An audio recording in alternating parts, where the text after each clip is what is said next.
thrilled to have here with us today. As I stated yesterday, she was able to spend over 2 hours at MTU speaking with the men and signing their books and answering a lot of wonderful questions that they had provided for her.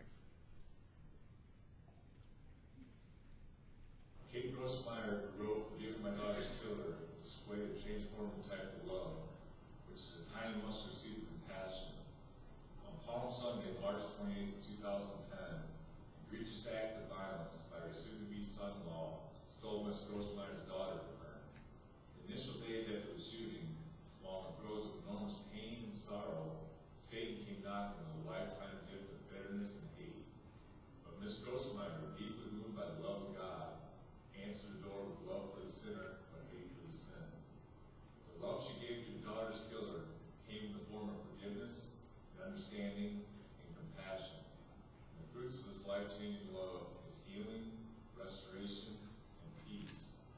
Miss Grosmaire's exemplar of love and forgiveness inspired me to forgive and ultimately to love myself in spite of the horrible crime that I committed. I passionately invite you to read Forgiving My Daughter's Killer and join us to compassionately forgive and restore. Thank you.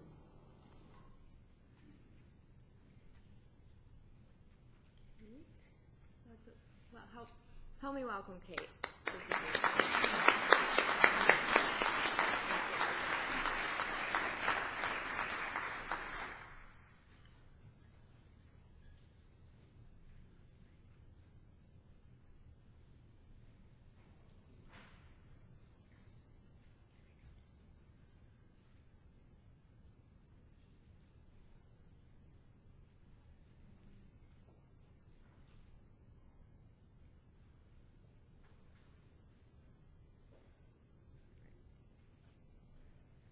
Technical difficulties. There we go. All right.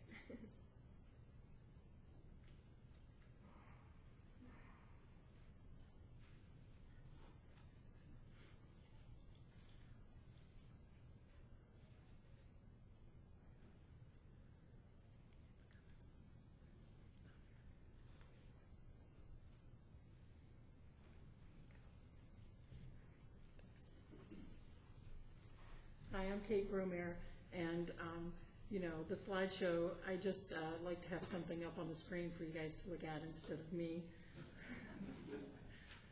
I was born into a very Catholic family. My mom had 5 kids in 7 years. My husband was born into a very Protestant family. He was Presbyterian, and they also had 5 children, but he was the youngest, and his brother was 11 years older than he was, so they were spread out a little bit further. We met in college and got married, and even though we grew up in very faithful households where our parents took us to church every Sunday, in college you start to become one of those Catholics that goes just at Christmas and Easter with your family, and that's what happened to us. It wasn't until we had our daughter Sarah, our first daughter, that we started going back to the church and, sort of faced that decision. Me being Catholic and him being Presbyterian, where were we going to end up? Well, the Methodist church, right? They'll take anybody. So we were in the Methodist church while we lived in St. Petersburg, Florida, and then in 1990 we moved to Tallahassee, Florida. By then we had already had our second daughter, Allison. We started attending Trinity United Methodist Church, and that's when our daughter Ann was born in 1991. Our older 2 daughters we had baptized in the Catholic Church, and Ann was baptized in the Methodist Church. After being in the Methodist Church for a long time, I always had this desire to return to the Catholic Church. So one day when my husband was out of town, I took the girls to Good Shepherd Catholic Church, and I just want to caution you, if you take your children to church, don't sit too close to the front and sit on the end of the pew. When it came time for communion, Ann got up to get in line with everybody else. Her sisters, who knew better, got up to get her out of line, but somehow everybody ended up in front receiving communion for the very first time. And when I got up there, the priest leaned over and he goes, they're not Catholic, are they? He said, because they're the pickers. So I decided, I had to explain this to him after Mass, that, hey, Sarah and Allison, they were Catholic, but all he said to me was, take them to religious education. So I called on Monday, signed up, and when I told them, she's like, what's your husband's name? And I'm like, well, he's Presbyterian, and he's like, no, he's part of the family. He's going to be a member of the church. I said, well, no, he's Presbyterian. You probably didn't hear that part. And she's like, no, the whole family becomes a member of the church. So then I had to tell my husband that, like it or not, he was a member of the Catholic Church.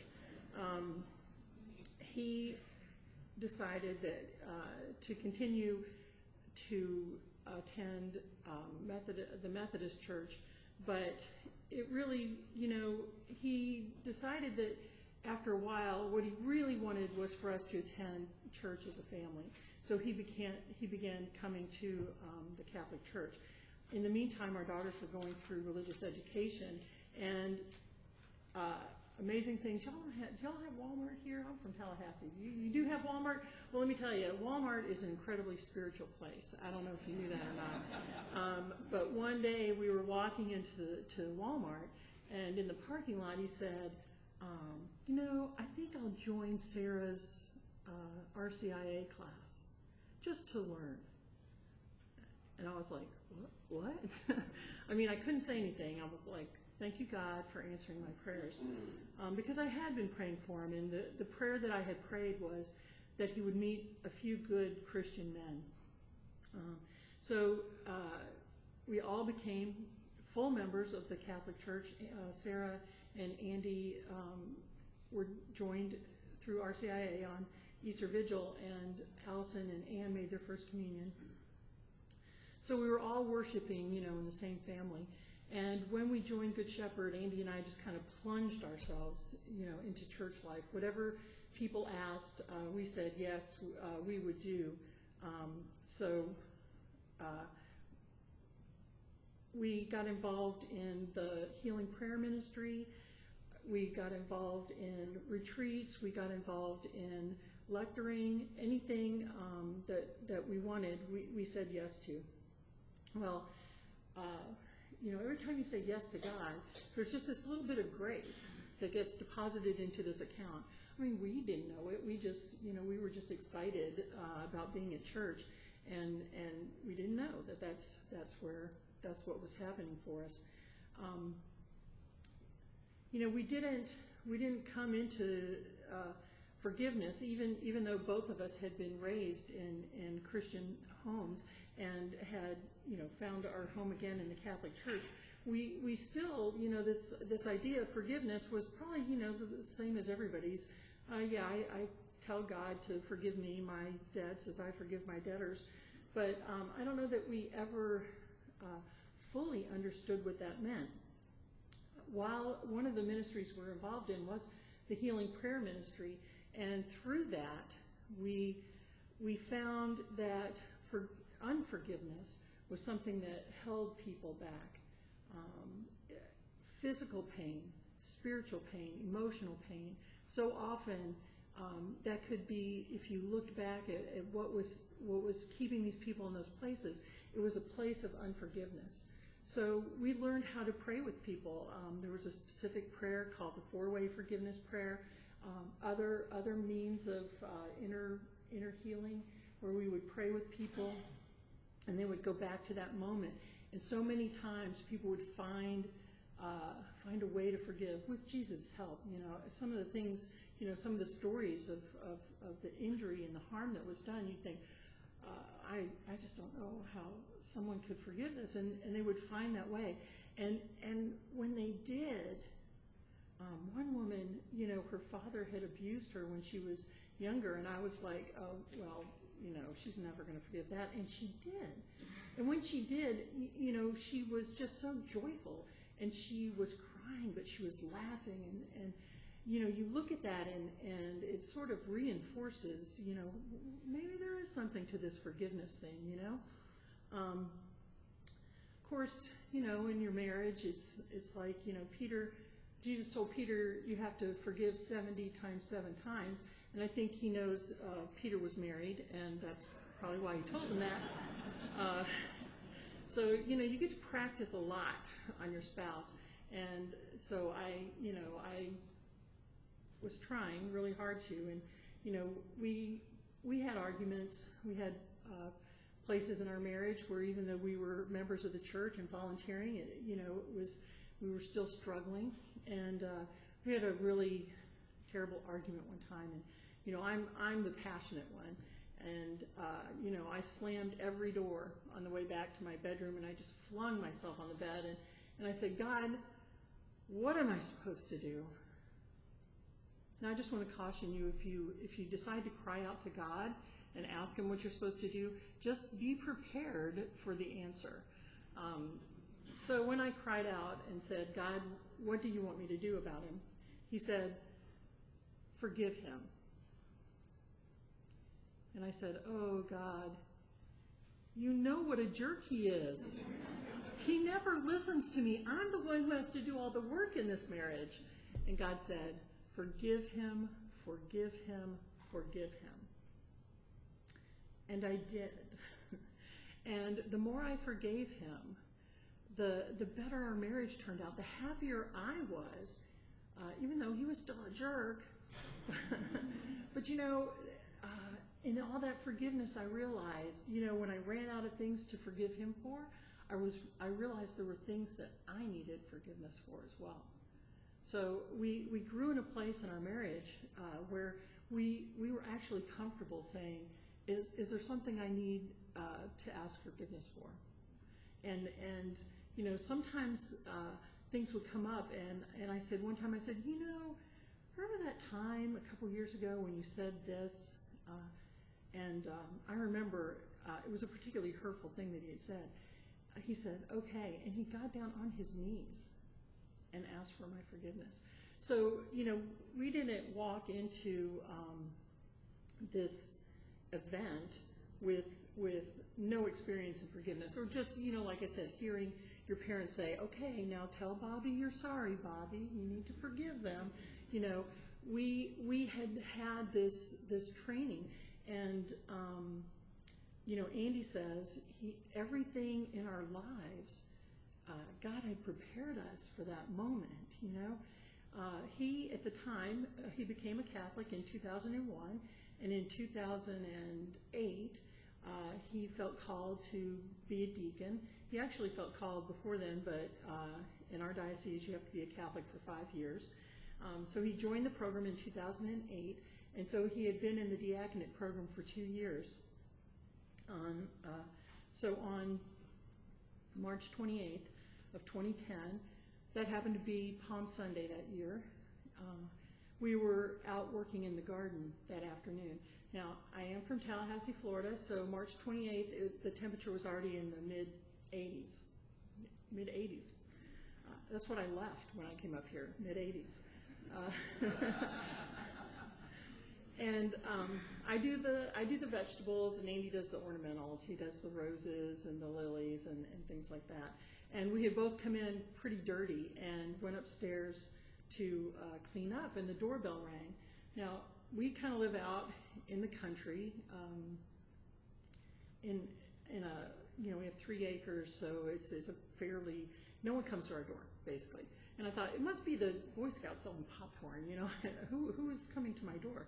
And so we kind of got there at the same time and opened the door, and on the other side was the woman who identified herself as the victim's advocate for the Leon County Sheriff's Office. And behind her was another woman dressed in the uniform of a deputy sheriff for Leon County. And in my driveway was a Leon County Sheriff's car. Not what I expected to see when I opened the door. She asked if she could come in. She asked if we were Ann's parents. She said, "Are you Ann Grosmaire's parents?" And asked if she could come inside.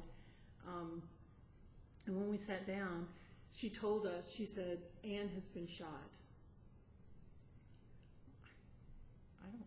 how do you wrap your head around that? You know, Ann was shot. She works in a baby boutique. Was she working in the boutique and someone came to rob the store? And then I'm like, no, it's Sunday. The store isn't open. I'm like, where is she? Where is she that this happened? And I remembered that she was supposed to be with Connor McBride. He was her boyfriend and had been since they were 16 years old. She just turned 19 when this picture was taken. If you can't read the hat, it says "Birthday Princess." We probably bought that when they were about 8 years old, and so every year everybody has to wear the hat. And I said, was Connor with her? Because, you know, that's where she was with Connor, I thought. And the deputy sheriff said Connor McBride was the one who shot her. And I couldn't wrap my head around that. How did that happen? It must have been an accident. You know, he lived in some college apartment with 3 men that I didn't know. You know, did someone have a gun? Were they playing? What could have possibly, you know, happened with this? And Andy asked, you know, how is she? And the sheriff said, we're here to get you to the hospital. She's holding her own, and you can talk to the doctor then, because, you know, they're not going to tell you anything. So we went upstairs, and, you know, we stood there, and I said, we need to pray. So we held hands, and we prayed for Ann and for her caretakers, and then we prayed for Connor, because we knew wherever he was, he needed our prayers too. So we got to the hospital, and they put us in this, you know, 10 by 10 room with no windows, and it seemed like we waited forever. We were very disoriented as to what time it was. And finally, a doctor came in with a nurse, and he said, Ann has been shot through the right eye with a shotgun. Now, I know enough about shotguns that I'm thinking, how can you shoot someone through the right eye with a shotgun? He said, she's in grave condition. It's a miracle she's alive. And I thought, what kind of miracle is that? She's been shot through the right eye with a shotgun. I can't imagine what that means, or I can imagine what that means. And it's like, what is my life going to turn into if she's holding her own, if she's in grave condition? What's going to happen for me, for my family, for the future? This is all what's running through my mind. We went back to see her, and her entire head was bandaged, and I didn't even recognize her until I walked completely around the gurney and saw she has a little freckle on her middle finger, and that's when I realized that it truly was Ann. You know, I guess there was that little part of me that was trying to deny it. Out of like nowhere, like it seems like, you know, the dark corner, a detective from the Leon County Sheriff's Office stepped out, and he was the one who told us that Connor was in the Leon County Jail. And that was my first indication that this wasn't an accident, if they had arrested him. But we didn't have time really to think about that. They took Ann up to the neurointensive care unit, and our friends and family started gathering outside. I was sitting in the room with Ann when someone came into the room, and I looked at him, and I said, he looks familiar. Is he someone from work? Is he someone from church? And I realized that it was Michael McBride. It was Connor's father. And, you know, I had met him a couple times, but most of our conversations have been, have you seen Ann? Do you know where she is? Have you seen Connor? Do you know where he is? And I thought to myself, can I go to him? And I stood up and walked around Ann's bed, and the thought came to me, can I embrace him? And I did. And it was God's grace that walked me around that hospital bed, and it was God's grace that allowed me to embrace Michael McBride. So, you know, I didn't know it, but there was that bucket of grace sitting out there for all those times that I had said yes, and now I was making a big withdrawal from that. The McBrides had been out of town, and Michael came right away to the hospital. Julie and Michael came up the next day, and Julie told us that Connor had put my name on the list to visit him in the Leon County Jail. And I thought, why do you put my name on that list? Why didn't you put Andy's name on that list? But if you think about it for more than 10 seconds, you realize why I didn't put Andy's name on that list. But I still wasn't sure why he put my name on the list. But, again, if you ask Connor, Connor says he doesn't know why he put my name on the list either. Again, it was just another thing God ordained to have happen. Well, you don't know this about me, but, you tell me to show up someplace, I show up. I felt this obligation. I'm like, well, my name's on the list. I'm one of 4 people, and I'm thinking, I guess I need to see him because, my name's on the list.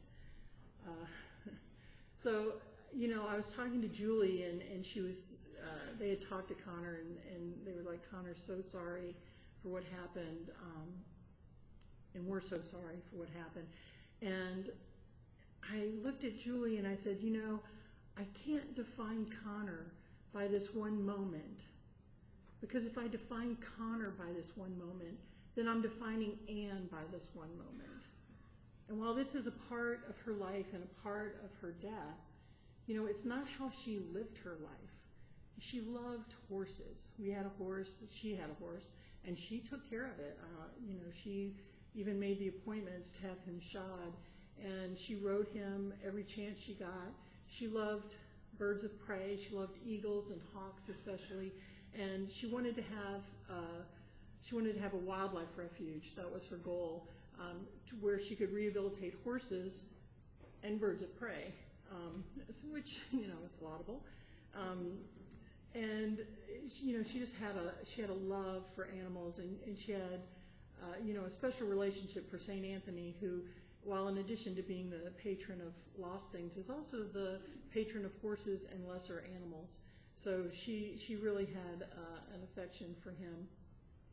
She was about to graduate from Tallahassee Community College and go down to the University of Central Florida, where her sister was about to graduate. So she just had her whole life ahead of her, and she was a very compassionate young woman. The things we learned from people who, her fellow students who'd had experiences with her, just was amazing to hear. So I knew that I didn't want my entire memory of Anne to be trapped in that place, where, my daughter was shot, my daughter was murdered. Honestly, I couldn't even say that word for about a year. I would always say my daughter was shot and died of her injuries, and actually it's what I still say to this day. I will say she was a murder victim, but it's one piece. It's just a small piece. And I knew that's how I wanted it to be. So when I told Julie I couldn't define Connor by that one moment, that was this thought came in my mind, wait a minute, I think I know where this is leading me. I've taken classes, and I've helped people, and I've prayed about it. This is forgiveness. This is what forgiveness is. I have to forgive Connor. This is what I have to do. And I thought, well, what does Anne want? What does Anne want us to do? And when I thought about it, I thought, she wants us to be at peace. And how are we going to find peace in this? We're going to find peace through forgiveness. So, again, it's all living up here in my head. It's like all the pieces are falling into place, and I knew in the end I would have to forgive Connor in order to move forward. Now, Andy's experience was a little bit different. That night, Sunday night, I went home because I knew I needed to sleep in my own bed and get rest for what was ahead of us. Andy believes in the God of today, the God of yesterday, and the God of tomorrow. And he knew that God could create a miracle and have Anne wake up. He had hope. And so he wanted to be by her bedside, because if she woke up, he wanted to be the one that was there, not some nurse or some doctor. So he sat by her bedside and prayed. And about 2 o'clock in the morning, he heard Anne talk to him, just as if she was standing next to him. Of course, she had tubes and was on a respirator, but he heard her say, "Forgive him." Well, he knew who Ann was talking about. And he said, no. And she said, Daddy, forgive him. And he's like, no way. There is no way I am going to do that. And she's like, please, Daddy, forgive him. And he's like, no, don't ask. I'm not going to do it. Well, what ensued is a typical conversation between a father and his teenage daughter when she wants something and he doesn't want to give it to her. And they went back and forth for about 20 minutes. And if there's anyone in here who has a teenage daughter, you know eventually they're going to wear you down. So after about 20 minutes, he said, okay, I'll try. Well, every day that passed by, it was clear that Ann was not going to survive her injuries. She was shot through the right eye, but because it was a shotgun blast, most of the right side of her face had been blown away with the blast. And one by one, her organs were starting to fail. And we knew that it was hard to say how long she could live on a respirator, but she certainly wasn't going to live forever that way. And so we asked one of the priests from Good Shepherd Parish to come talk to us about end-of-life decisions. And the church, we sort of knew what the church's teachings were, but we wanted to be sure. And of course, the church doesn't want us to extend life beyond reason. And so we made the decision to take Ann off of life support. And that was Thursday. And believe it or not, you have to make an appointment for that. And they weren't going to do it till the next day. So if you're kind of keeping track of this, if she was shot on Palm Sunday and tomorrow is Friday, that's Good Friday. This was all Holy Week that we were spending in the hospital. So Thursday afternoon, he was in the room with another one of the priests from Good Shepherd Parish, and he was praying, and he looked down at the hospital bed, and he saw Ann there, but he also saw Jesus. And it was like they were one and the same person. He couldn't distinguish her arm from his arm or his leg from her leg. And, the bandage on her head was like the crown of thorns, and the bandage on her hand was like his wound. And he knew two things in that moment. He knew that Ann was safe with Jesus, and that brought a lot of comfort to him. And he also knew that it wasn't just Ann who was asking him to forgive Connor, that it was Jesus that was asking him to forgive Connor. And he said, God has forgiven me for so many things. How can I not forgive? So that night, I decided that I was going to go see Connor the next morning, quite honestly, because I didn't want to be the one to tell him that Ann had died. And I asked Andy, I said, I'm going to go see Connor. Is there a message you want me to take to him? And he said, tell Connor I love him and I forgive him. Now, Andy did not tell me what happened Monday night. And he did not tell me what happened Thursday afternoon. He actually didn't tell me about that until several weeks later. But I thought, oh, I like that. I think that's what I'll say. So I went the next day, and sure enough, you go to prison, it's a very different experience. And Julia told me, don't take your keys, don't take, all you can have is like one key and your driver's license, and don't take a lot of jewelry, and all these rules. And, so I'm really nervous, and I hand her my driver's license, and she looks at the computer, and she looks at me, and she says, are you the mother of the victim? And I said, yes, I am. And she said, go stand over there. I'm like, okay. A few minutes later, someone came out and said, well, you're who you say you are, and you're on the list, so we're going to let you up. But don't pound on the glass. And I said, I'm not here to pound on the glass. So, I walked up to, they call them pods, I walked up to Connor's pod, and in all the things that happened to us that week, this was like the only thing that looked like it does on TV. Everything else was like, this isn't how it happens on TV. It was the glass with the wire in it, and the little plastic bucket seat, and the phone that's as old as the sun. And Connor came up and sat down, and he was already crying. And he said, I am so, so sorry. And I said, Connor, Mr. Grosmaire wants you to know that he loves you and he forgives you. And Connor, you know I love you and I forgive you. And when I said those words, I meant it, and I felt a release. You know, I felt God's grace wash over me. Connor was stunned, and we really couldn't talk about a whole lot. He asked how Ann was doing, and I kind of used the same words that the deputy sheriff had told us. I told him she was holding her own. We spoke for a few minutes, but he couldn't tell us anything about what had happened. His lawyer had, counseled him. So I went back to the hospital. It was about 3 o'clock in the afternoon, and Andy's sister, my sister, my mother, 2 priests from Good Shepherd Parish, the doctor, who happened to also be a member of Good Shepherd Parish and a good friend of ours, and the respiratory therapist were all in the room at one time. And we were doing the final prayers. Then they took her respirator out. Now, they had told us, that she was young. She was 19. She could live for 5 minutes, 5 days. They didn't know. So we were preparing, for a long haul, because they actually did think it would take hours. They had a hospice room to transfer her into.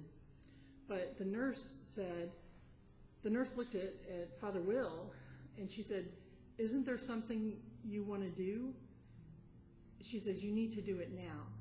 So what she recognized was it wasn't going to be hours or days. Anne was dying right then. So that's when he offered her the viaticum, the final communion for her, and read from Elijah, where he was under the bottle brush, needing food for his journey. And it was in the form of the precious blood. And as he offered it to her, her tongue came out. She extended her tongue from her mouth. And Father Chris, who was also there, he was like, "Did you see that?" She had not made a purposeful movement in 5 days. But when she was offered communion for the final time, the food for her journey, she accepted it.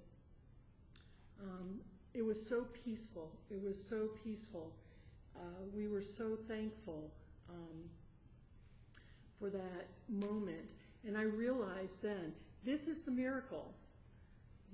She was taken out of that place of violence and brought to a hospital where people loved her and cared for her for that week, where her family could come and spend time with her and say goodbye to her. That was the miracle. And I was so grateful. I was so grateful for that. So after that, it's like, okay, so, what happens now? We've forgiven Connor. What are we going to do about that? And we also love Connor.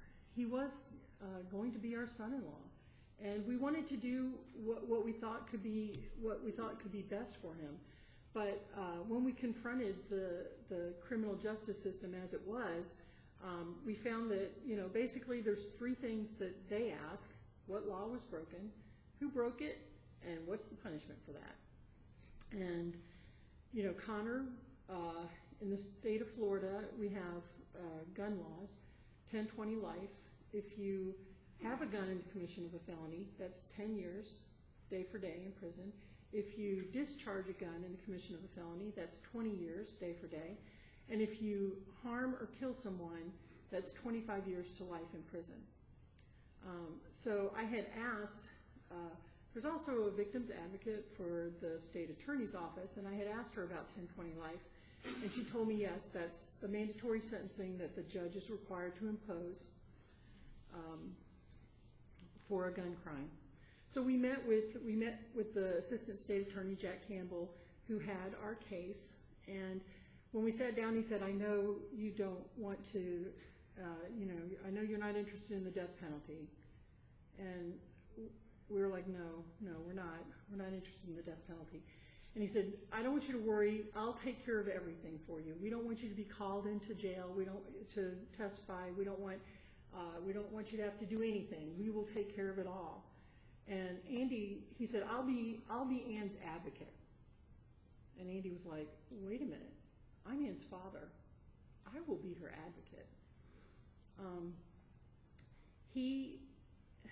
He's like, okay, but, we're still going to spare you. Well, you know what? They didn't spare us being subpoenaed, because even though we didn't go to trial, they still did subpoena us. So I'm not sure what all Jack Campbell was really going to spare us in this process. He also said, as we were sitting there, he goes, now, I have a lot of leeway in what happens. He said, I can charge Connor with manslaughter and recommend 5 years. And I'm like, what? And he's like, yeah, I can charge him with manslaughter. I'm not going to do that, but I could. So he was just showing us, that he had all the power. He was the man in control of this whole process. And I was like, you could charge him with manslaughter and he would get 5 years. He's like, no, I'm not going to do that. I'm like, okay. Well, I went home. That was Friday. I went home and I did not sleep at all that night, because I kept thinking, you've forgiven Connor, and everybody's patting you on the back. Okay, you're such an amazing person. You've forgiven him. And yeah, I forgave him, but the state was going to take care of him, right? I mean, if I didn't lock him up for life, the state's going to lock him up for life. So, I don't have to worry about that. Now Jack Campbell is telling me, God is telling me, through Jack Campbell, okay, you love Connor, what are you willing to do? What are you willing to do? He doesn't have to spend the rest of his life in jail. What are you willing to step up and do? So we thought what we wanted to step up and do was get Connor into a faith-based prison. We have Wakulla Correctional Institute just south of Tallahassee. And we met with an Episcopal priest that's his parish. His name is Allison. It's a man named Allison DeFore. He's really a dynamo. He was sheriff of Monroe County, which is where Key West was in. He was a judge in Monroe County. He also ran for lieutenant governor at one point, but didn't win. He was the Everglades czar, so he was very politically appointed, and later in life decided to become an Episcopal priest. So as we're talking to him about our story and Connor and wanting to do the best for him, he was like, wait a minute, why aren't you using restorative justice? What's that? What's that? And he's like, you guys are Catholic, right? You know restorative justice. That's what you're all about. And okay, so my husband, who was, a convert, and if anybody knows a convert, they're more Catholic than the cradle Catholics are. And he's in his second year to become a deacon in the Catholic Church, and he didn't know what restorative justice is. And so he's like, well, what is restorative justice? And he goes, just Google it. So we left, and we Googled restorative justice. Instead of the 3 questions that we saw previously, restorative justice asks who was harmed, what are the needs and responsibilities of all those affected, and how do the affected parties together address the needs and repair the harm. That's it's not Connor versus the state of Florida. It's not Connor versus the Grosmaires. It's like we've all been hurt. We all need something. So Andy happened to be taking a moral theology class, and he asked his professor if he could write his paper on restorative justice. There was a list of about 20, 25 things that they could write about. Divorce, I don't know, in my class. And restorative justice wasn't on the list, but his professor said, oh yeah, sure, write about restorative justice. So he started learning, about restorative justice. He started with the Little Book of Restorative Justice by Howard Zare, who's a Mennonite and teaches at Eastern Mennonite University. He read other books about it, and he started sharing that with me. He's like, hey, this is amazing. People sit down and like they go to the prison and talk to the prisoner, and they have this dialogue, and they talk about what their needs are and what needs to be done about it. I'm like, okay, that sounds good. And okay, this is really amazing. The victims, they respect the rights of the victims, and the victims get answers to the questions they want to know. I'm like, okay, that's right.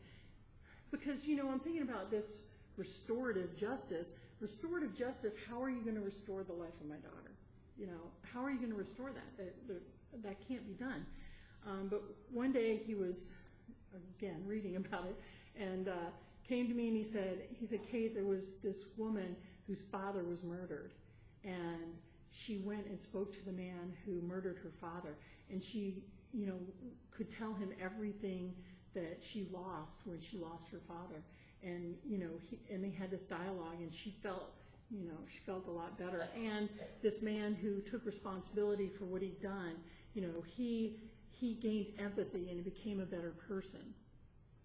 And I'm like, okay, I can see now, I can kind of see now how that would work. And the important things for us with restorative justice, for me, what I liked was the idea that the victim could participate in crafting the sentence for the offender.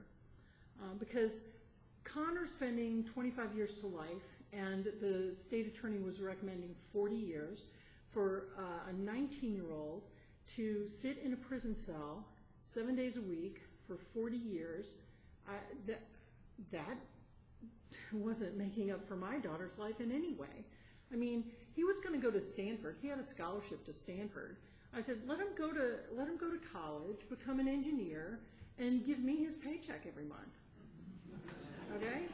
And he's like, I don't need that much. Just let him come to my house and mow my lawn every Saturday.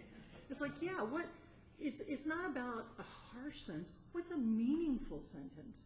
What's a meaningful sentence? And it was not a meaningful sentence for him to just be sent to prison. In Florida, only 4% of inmates have jobs. The rest of them do nothing. I don't see how that compensates me in any way.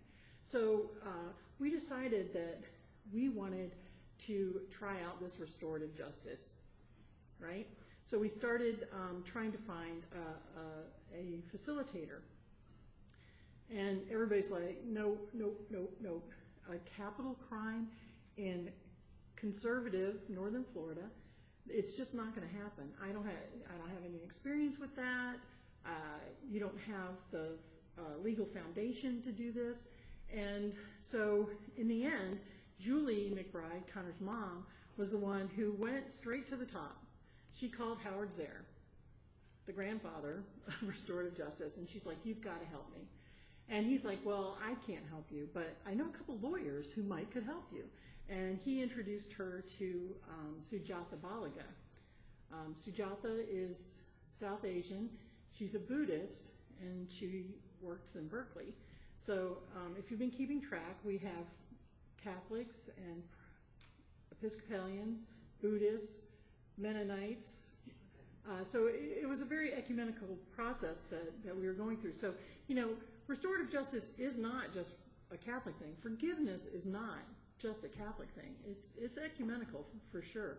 So Sujatha talked to us, and after hearing our story and hearing what we wanted to do, she agreed to help us. So she contacted Jack Campbell, and let me not say that. That's jumping ahead a little bit. So one of the things we did is she called. We had a conference call. She called from California, and we had Connor's defense attorney, the McBrides, me, and Andy was also out of town, so he was on a conference call. Oh, and the magical Allison DeFore was there as well, because he's a lawyer. And we were discussing, Sujatha's like, I don't know Florida law. Help me understand that. And so they were talking about the Florida legal process, and Allison DeFore, as he is always known to do, just smacked his hand down on the table, and he said, the pre-plea conference. And Sujatha's like, okay, explain the pre-plea conference to me. And Allison said, just Google it. No, he didn't say that to her. The pre-plea conference in the state of Florida is where the defense attorney and the state attorney get together with the files and, decide plea bargains. Because in truth, 85% of all cases are pled out. Only 15% of cases go to trial. So this, in addition to those two people being there, anybody could attend a pre-plea conference. Connor could attend it. We could attend it. And also, and this was a very important part, Connor's speech was protected in a pre-plea conference, which meant he could talk about what happened, and if he happened to say, "And I also robbed a bank," they could not charge him with armed robbery. So it protected him, and we were allowed, people, anybody who wanted to could come. So after that, Andy and I drafted a letter to Jack Campbell asking him if we could have a restorative justice circle in the context of the pre-plea conference. And after a couple weeks, Jack said yes. So that's when Sujatha and Jack kind of hammered out the details. She also called us frequently to give us updates on what was going to happen, because one of the things with restorative justice is it's very important to protect the needs of the victim. You don't have a restorative justice process unless the victims are on board with it. And so she would ask questions like, do you want Connor in the room when you come in, or do you want him to come in the room after you're seated? I'm like, does that matter? As it turns out, the Leon County Jail would not let Connor come until everyone was seated, so that ended up being moot. But, we were talking about it one time, and I just thought of something, and I said, is Connor going to be shackled? And Sujatha was like, do you want him to be shackled? And I couldn't answer because I was really choked up. And she waited very patiently for me, and I said, of course I don't want him to be shackled. I mean, what is the point of having this restorative justice process if he can't walk into the room just like everybody else is walking into that room? So it was June of 2011, so it was 14 months after Ann died, that we had the Restorative Justice Circle at the Leon County Jail. Jack Campbell was there, Greg Cummings, who was the defense attorney, Helen Potluck, who was the victim's advocate, Father Mike Foley from Good Shepherd Church, the McBrides and the Grosmaires. Father Mike opened with prayer, and he was the one who represented the community. There's usually a community representative in the circle.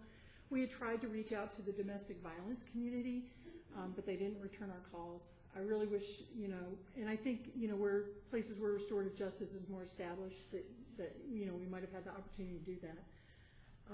But he spoke for the community, and then Andy and I got to speak about Ann and the impact of her loss had on our life.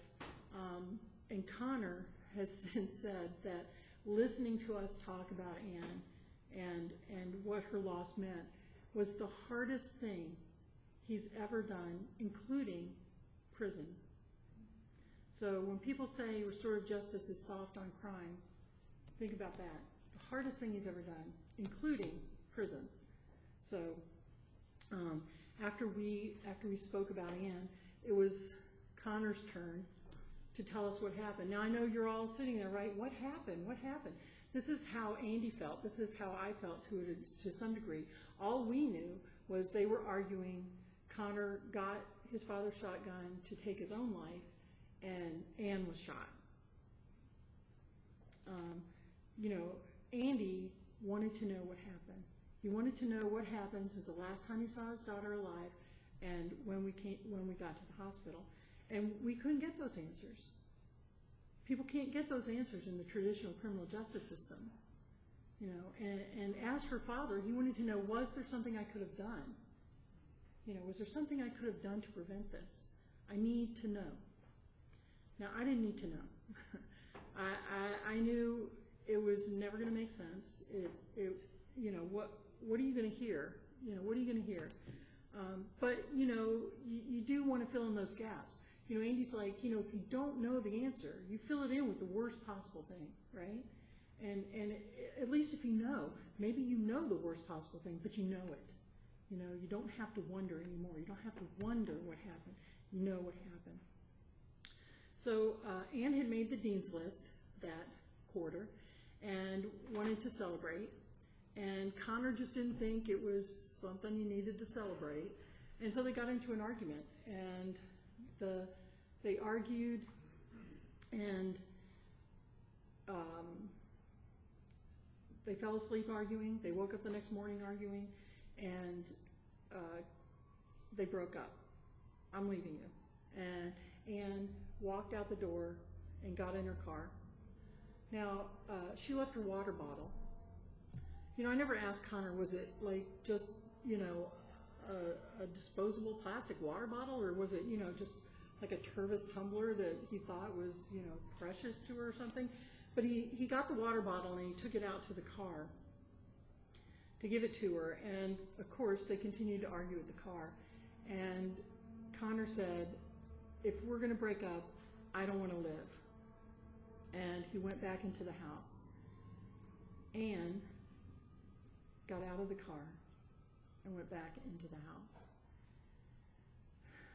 Connor had gotten the shotgun and loaded it. They continued to argue. She told him, if you're not going to live, I don't want to live either. And he pointed the shotgun at her and said, is this what you want? And she said, no, I don't. But after arguing for over 12 hours, lack of sleep, emotional adrenaline, Connor said, I just wanted it to be over. And he pulled the trigger. Half a second after he pulled the trigger, he wished he hadn't done it. You know, I mean, these were two 19-year-olds, barely 19-year-old. They didn't have the tools, you know, to understand how to have a productive argument. They couldn't disengage from one another. You know, she left, he came out, he went back in, she followed him. You know, that it was a crazy teenage argument. And he, you know, he picked up a weapon and instantly magnified the situation 100%. You know, he could not have beaten her to death. He told us in the circle, we did not know this, but he had hit her before. He'd hit her 3 times before that. And each time that he hit her, you know, he immediately was sorry, you know, and they didn't know what to do because they thought if they told someone what had happened, that Connor would be arrested. How ironic is that? So, you know, he could not, I mean, eventually, I mean, she would have fought back. I mean, maybe he could have broken a rib. Maybe he'd have broken her jaw. But, you know, she was 6 feet tall, and she weighed every bit as much as he did, and she could run faster. So I don't think he could have killed her without that gun being present. And that just changed everything in that one moment. So we took a break in the circle after Connor had told us what happened. And Jack Campbell came up to us and he goes, you know, I can end this right here, right now.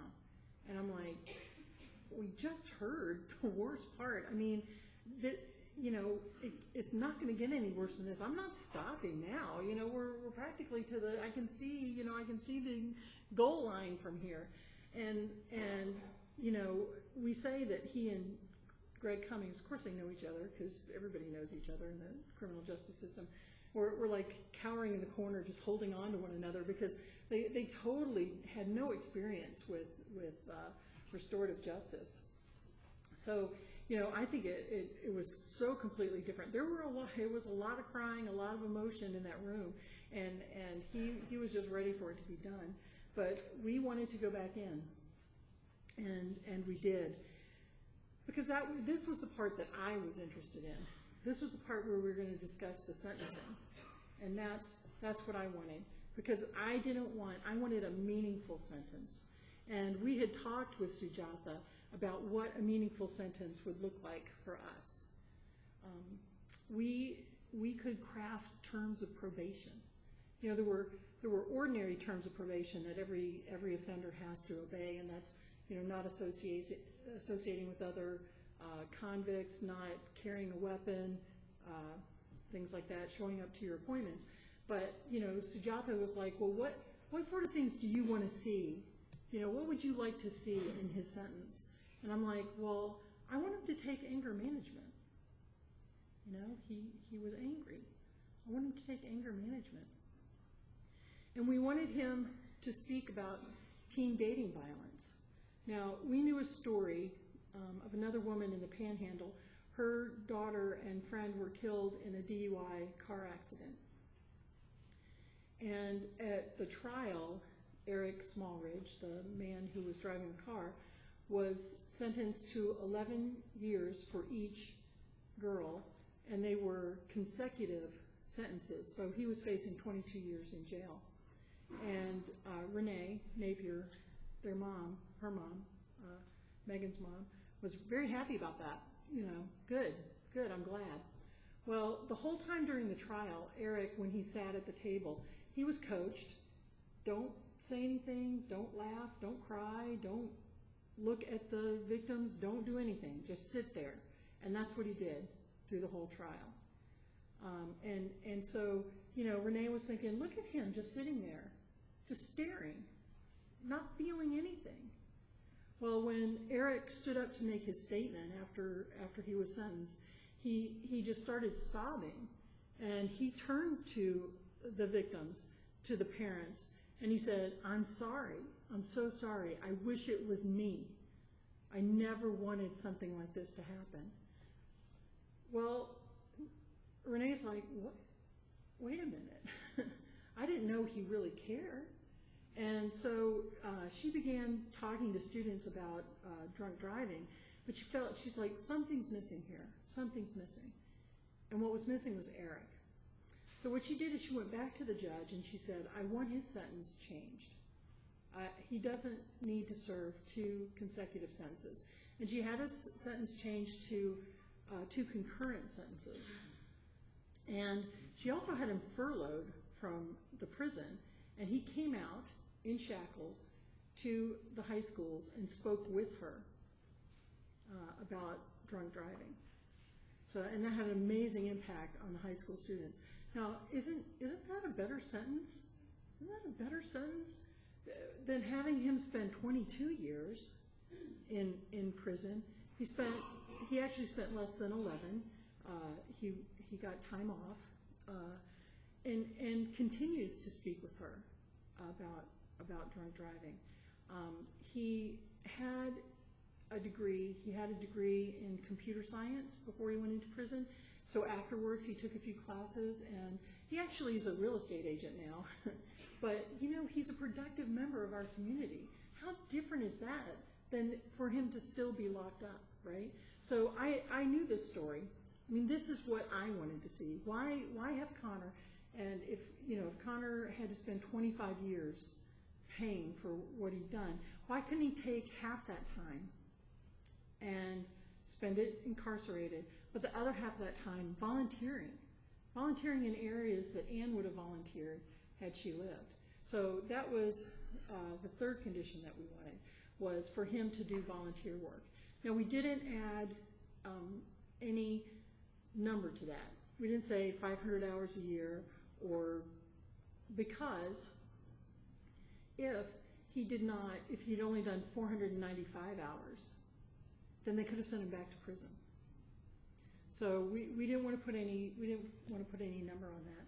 So now it's time for us to talk about what the sentence is, and as we were talking with Sujatha, I said, you know what, I'm going to say 5 years, because that's what Jack Campbell said. I'm going to say 5 years plus 10 years of probation with the conditions that we have. And so after listening to what had happened, as much as I love Connor and as much as I had forgiven Connor, I was like, I don't know if I can say 5 years.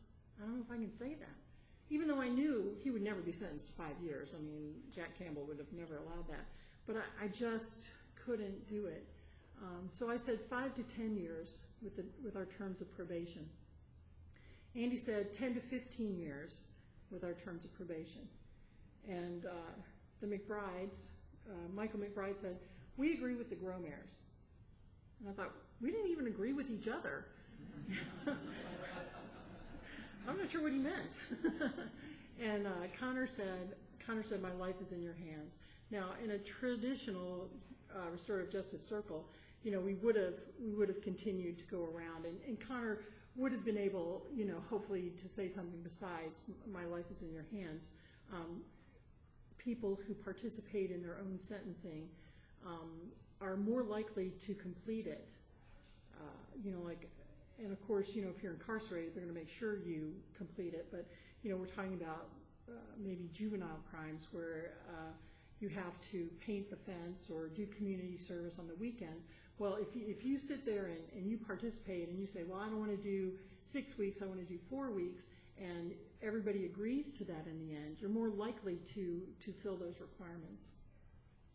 So Sujatha turned to Jack Campbell and said, Jack, and he took his notebook and slammed it shut and said, thank you all for your input. I'm taking this back to my office. We're all too emotional here right now, and I'll get back to you.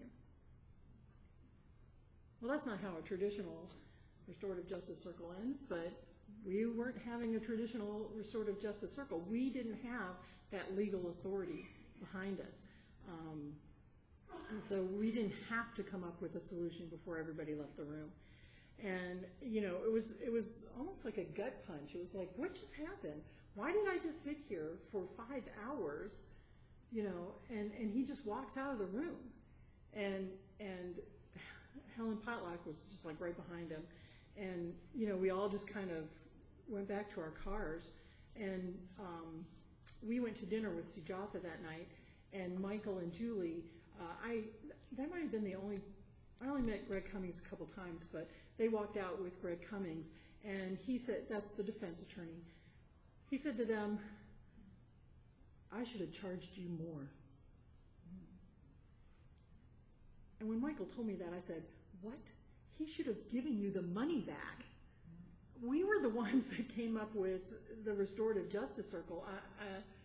Okay, if there's any lawyers in the room, I apologize. I know y'all do work hard, and I mean, he did work. I'm sure he did, but I just thought that was the most amazing thing to say, that he deserved more. But I mean, that just goes to show you, when people say, oh, restorative justice is easy, it's simple, it's, you're taking the easy way out. It's not easy. It wasn't easy for anybody in that room. So Sujatha asked us at dinner, she was like, so now that you've heard the whole story, do you still forgive Connor? And I said, I know I do. I said, but I am going to have to think about everything he said. And I did. I mean, I think that's important when we forgive. Maybe we, God leads us to forgive in the moment, and I do forgive them, and then, those feelings can creep back, that, those feelings of unforgiveness and that desire to hold on to the anger can stay with us. And so I thought about everything. I thought about him taking that water bottle back to the car. I thought about him, loading the shotgun, just every piece of it.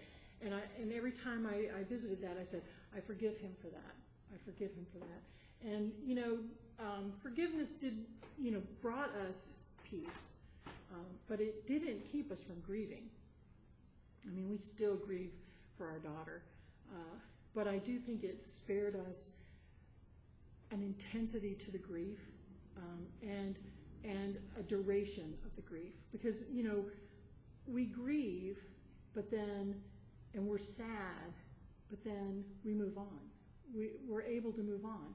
We're not trapped. We're not trapped in that place, and that's allowed us to be mothers to our other 2 daughters. And trust me, Allison wants you to know she needs to be taken care of. I mean, she is a very and so plus, I am not a grandmother yet, but I hope to be a grandmother someday. And, if you have unforgiveness, we all know people like this. They're bitter, they're angry. And I didn't want to be the grandma that nobody wanted to come see. Don't send me to Grandma Kate. Oh my gosh, she's mean all the time. She's so mean to me. Because that's what happens. that bitterness and that anger just eats at your heart. And you're not just angry with Connor. You don't just hate Connor. It's like you just hate life. You know, we had jobs, we had a marriage, we had a life. You know, we had to go on, and that's what forgiveness gave us. It gave us that ability to go on. You know, there were a lot of people, one of them being Andy's sister, who really struggled with us forgiving Connor. I mean, it's a huge thing. I mean, there's no way we could have done it without God and God's grace. You know, I'm just so thankful that I had the life I had and had the experience I had, so that I knew that that's what I wanted and didn't have to work for that. People ask us a lot of times, what if Connor were a stranger? You know, would you have forgiven him so easily? And I said, you know, sometimes people who you love and trust, when they break that trust, that can be worse than something a stranger does to you.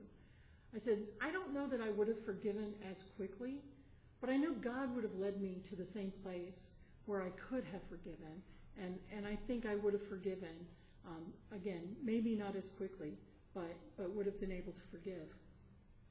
So Andy's sister Teresa came across this particular verse in 2 Corinthians when she was at church one day, and that's when she kind of had this revelation when she saw that. She's like, well, you know what? If Andy and Kate have forgiven Connor, I have to forgive him too, you know? And so she was able to forgive Connor through reading this verse. And so I really find it amazing, you know, that Paul is like, look, you know, if you forgive somebody, hey, I forgive them too. And that's how we should all look at it. So many of our friends have come to forgive Connor. People ask us about our daughters, Sarah and Allison. They did not participate in the Restorative Justice Circle. It was offered to them. Allison was 22, Sarah was 26 when this happened. It was very devastating to them. Allison, as I told you, this was one of the things she said was, I was closer to Ann than you were, Mom. You know, she was 19. Maybe there was a little truth in that statement, and I let her have that. You know, I let her have that truth. But it was too difficult for them to participate in the Restorative Justice Circle. Both of them have corresponded with Connor. Both of them have forgiven him in their own way, which means quietly and over there, and don't ask me about it.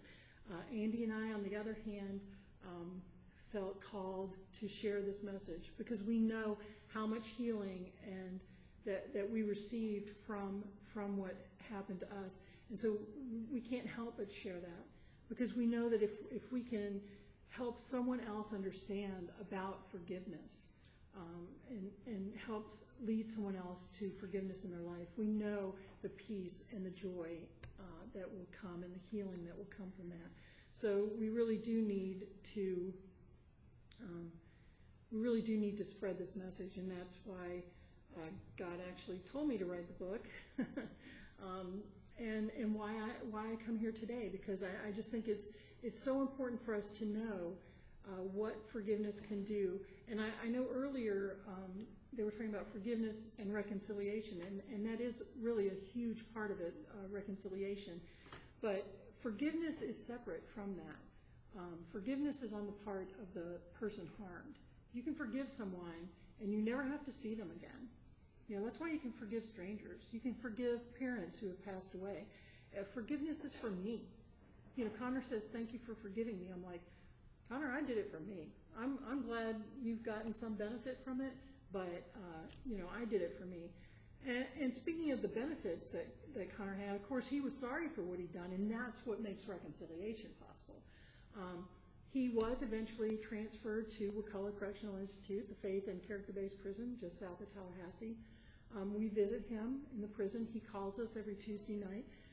We've remained in his life because we believe in his redemption, and we believe through his redemption he now ministers to other prisoners at Wakulla and brings their lives to a place of redemption as well. He talks about his story, and he gives other prisoners hope that maybe someday they could be forgiven.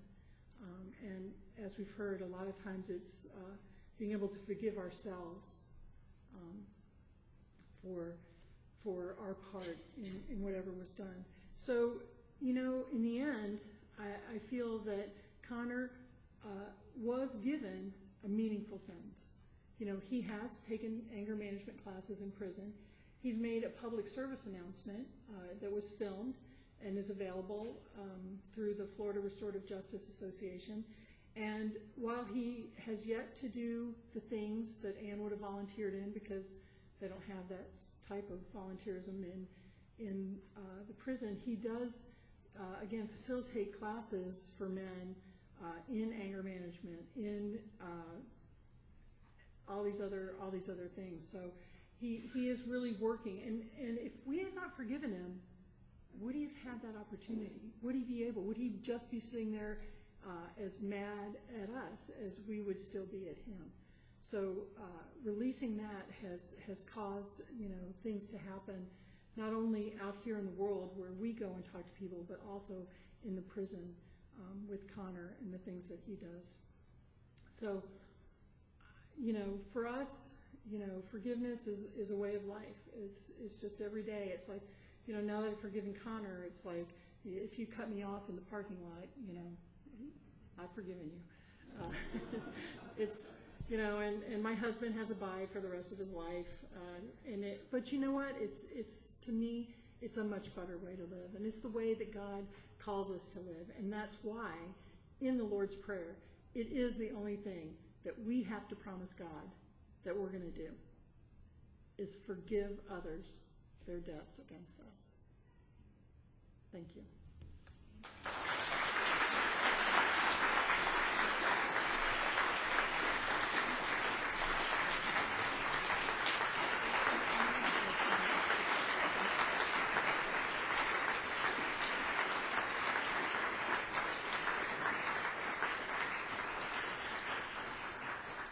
We do have a few moments for questions before lunch. Does anybody have a question they would like to ask Kate?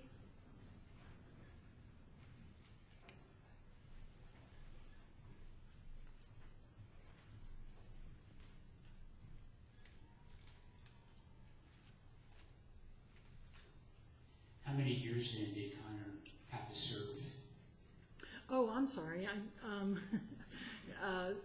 About 2 weeks after the circle, Jack Campbell came back with two offers.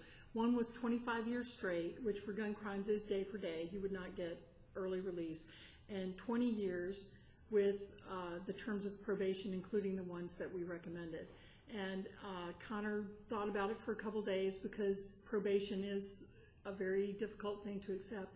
And he did accept the 20 years with 10 years of probation, because you basically, one less day in prison is a better day on this earth. Thanks for reminding me about that.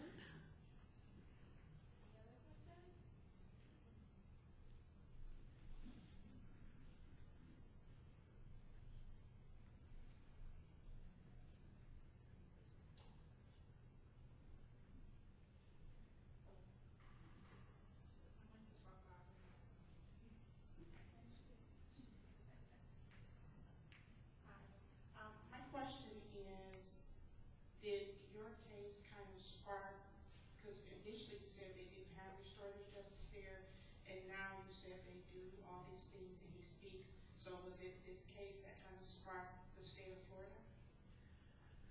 We had really hoped that our case would set a ball rolling a lot faster than it has rolled. I think I've always known that what's going to happen is people are going to use restorative practices more in schools, which is where it's used a lot now for, instead of suspending students, they have restorative practices like circles and things like that.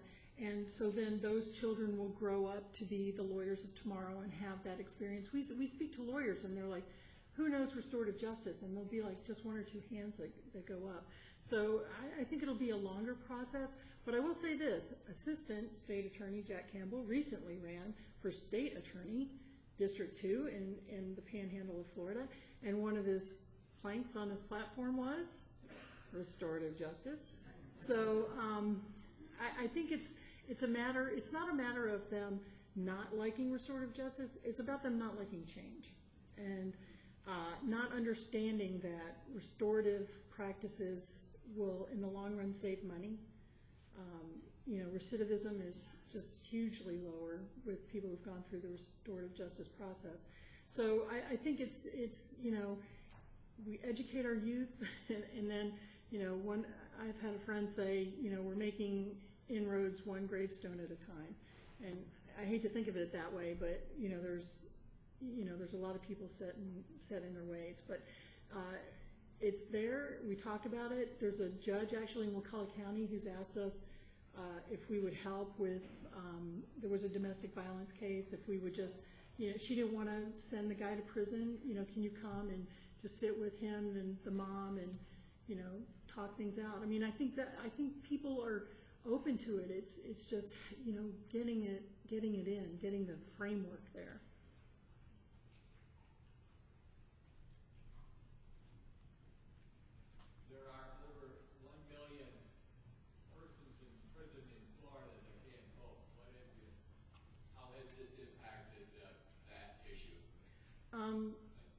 He asked about prisoners incarcerated. I don't think there's 1 million incarcerated people in the state of Florida, but there might be 1 million ex-convicts, felony convicted people who don't vote.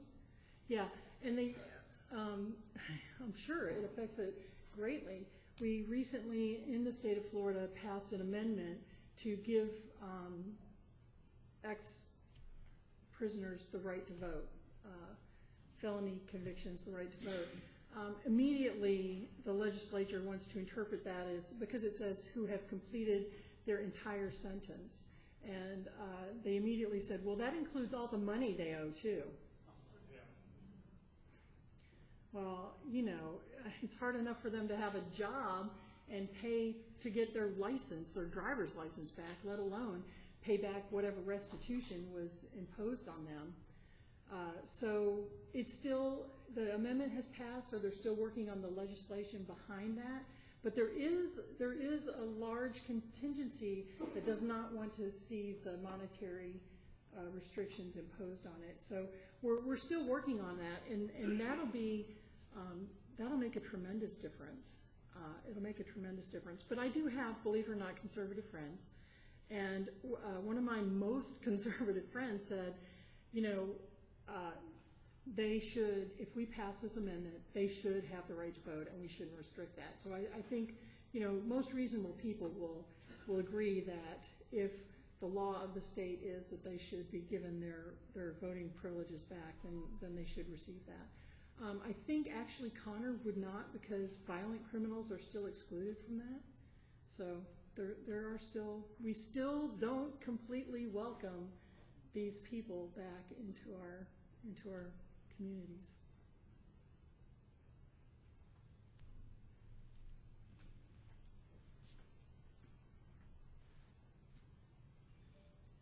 Thank you.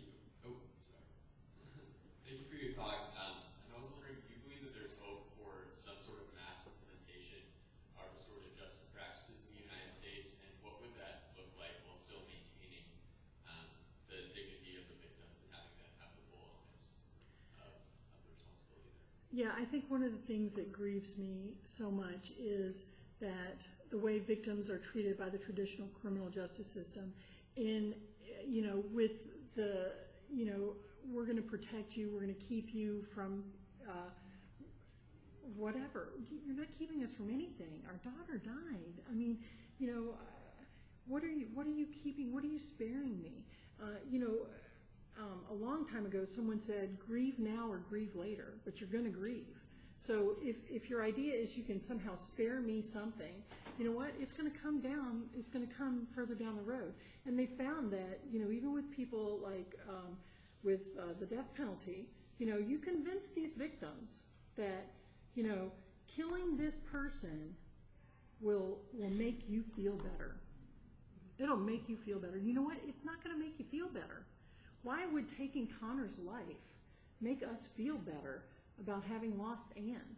That doesn't make sense to me at all, but it does appeal to us. It appeals to us in a vengeful way, and that is the first place we want to go. We want to strike back, an eye for an eye. We want to do that, and so they really use that because it helps them. It helps the prosecution. If you have an angry mom clutching a picture of her daughter, I want justice for my daughter. That helps them, and to me that is one of the biggest injustices. I wish I could help hurting people sit down and say, if you allow this process to happen, it will make you feel better. You don't have to forgive to participate in restorative justice. It happened in our case. Forgiveness led for us to go to restorative justice. But I just think if you can go to a restorative justice process, sit down with the person who harmed you and see them as a child of God, or just a fellow human being, it helps them, but it helps you. And that's what they're very careful, and it's very like it has to be victim-led. And I'm like, I think, honestly, in Kate's world, that would be your first. That would be the first thing. We're going to try to do restorative justice. And if somehow that doesn't work, because there are some people who will not take responsibility for what they did. I mean, the offender has to accept responsibility, but if he accepts responsibility, it's like, I think you should kind of not push it, but you should have someone like me sitting in the room saying, it works. But I think, they don't explain through the fear. They don't explain through the pain of what it would look like on the other side, and give that more of an opportunity. But I think people are going to see, like I said, they're just going to see the impact for lesser crimes. I mean, we did it with this huge crime, but I think people are going to continue to see, and it's not going to be like one day, the federal government's going to say, hey, we're all going to do restorative justice. I think, we're chipping away. We're definitely chipping away. Thank you. So you talked a little bit about some loved ones of yours who would refuse that process of forgiveness, or at least have a hard time embarking on that. How do you go about encouraging your loved ones to begin that process while still meeting them where they are and their emotional state where they are? I said that. I said my husband's sister had a hard time. Honestly, I think that one of the amazing things about this is that people were so, for whatever reason, willing to follow our lead and follow that scripture. That, when we forgave Connor, they were able to forgive Connor. Teresa had a hard time. My mom forgave him. My mom visits him. She lives with us, and she goes down to Wakulla to visit him as well. My daughters, like I said, they've forgiven him in their own way, but it also means that, forgiveness, part of that is, I can forgive Connor and he can go to prison and I don't have to go with them. And so their forgiveness is just, I forgave him, now don't ask me about it again. It's gone from my life. And so I with regard to Connor, honestly, on some level, who else needs to forgive him? I mean, I think his parents probably do, but I don't know that every other family member, it was just his sister that kind of struggled with it.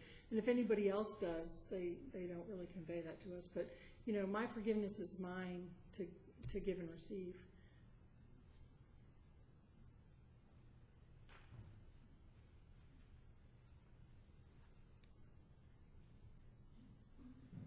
I'm a criminal court judge here in Kent County, so I sentence every week, and I'll be sentencing next week. And sometimes they refer to the judge as the conscience of the community, meaning that the sentence and the words I say to the defendant ought to express the community that elects me here to do that. Have you heard, is there a concern that when someone like Connor in jail parlance gets off light, that other people will look at that and say, well, in other words, it's not a deterrence to future crime? Has that been a concern? we do frequently, there is a concern that he was given a lighter sentence, a light sentence, that's what we were working towards. I think that's got to be a change in the mindset. I'm not sure when it started, but we're currently in this feeling of more is better. The harsher the sentence, the better the sentence, and that's why we have a lot of, in Florida, we have a lot of minimum mandatory sentencing, and kind of take it out of your hands. You don't have to be. We'll establish laws that are the conscience of the community, but I think again, that's going to have to take a change of heart, because there's so many people and so many legislators and politicians who that's what they promote, like harsher, longer terms. The longer we can keep him away from us, the better it will be for you. But I will say this, and you're a judge, and people, I don't know, can you tell us how many cases actually go to trial in your jurisdiction? Less than 5%. So when they go with that stack of files, 95% of cases are pled out. Where's the conscience of the community there?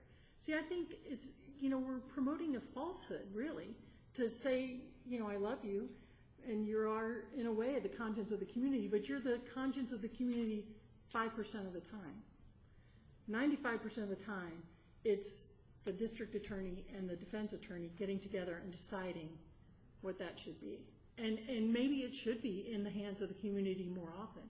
If we had more restorative justice circles and had community representation there, then we would have more of a community voice. Good job. Good job.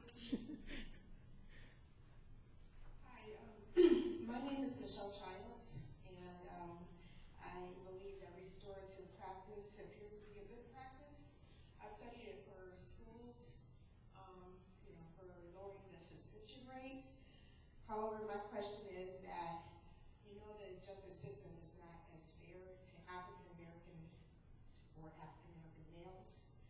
Do you think that this practice in the future will be helpful for those persons of color? That's my question, because a lot of it comes different when it is an African American, and my concern is that, will this practice be beneficial to African American males who suffer in the system a lot? I think so. I do. When we were going through our restorative justice process, we were contacted by the president of the NAACP for Big Bend, which is the panhandle of Florida, and he said, we're watching you, because it's not lost on us that we're a white middle-class American family who both the victim and the offender were white middle-class people. He said, but if they say yes to you, then they can't say no, and no to us. So I know that was very much on his mind, and I really hate to have it be that way. I don't want to be the great white savior who comes in and changes things for the black community, but it just seems to be that is the way that things happen.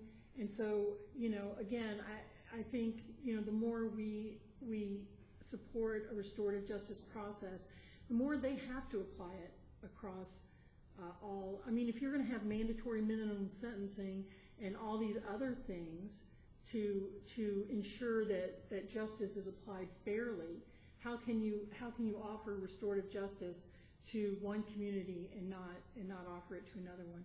So, like I said, he was very interested in our case, and I do hope that if people want to pursue that in our community, that they will have that opportunity. I will, though, say that there was recently a 16-year-old young black man who shot and killed his sister accidentally. He was playing with a firearm and it discharged and shot and killed her because he hid the gun and because he told the officers that he thought she killed herself. He was charged. He was charged with manslaughter. We were very sorry to hear about that. But we also have a team who's supporting the mother, who, if you think about it, is a victim on both sides of that coin. Very, very difficult situation to be in. And we are trying, of course, we were trying not to have him even be charged, but that didn't happen. He was charged, and as an adult. But we are with him and with his family, and we are working to make sure that we could possibly at some point down the line put in a restorative justice process for him. So, you know, I think it can happen. I know it's hard, and it's so unfair, but I think we're making steps forward. Thank you, Kate.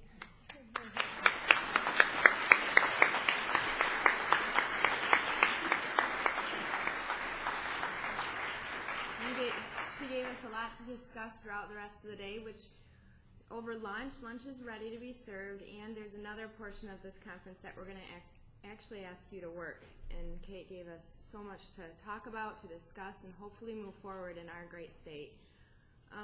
Chaplain Lloyd is going to come and pray before we eat.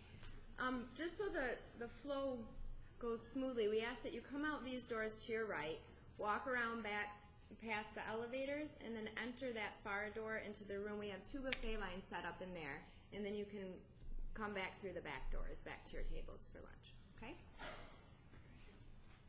Would you pray with me? Father in heaven, we are so grateful this morning for this time that we've had, for the reminder of your love for us, your grace, and your mercy, for your forgiveness for us, and for this powerful example of forgiveness and reconciliation. Father, help us to apply these principles to our lives, to help us to be better light in this dark world, and just to be examples of forgiveness to those around us. Father, we pray now that you just bless this food, bless it to our bodies, bless it to our service. In your precious name, amen.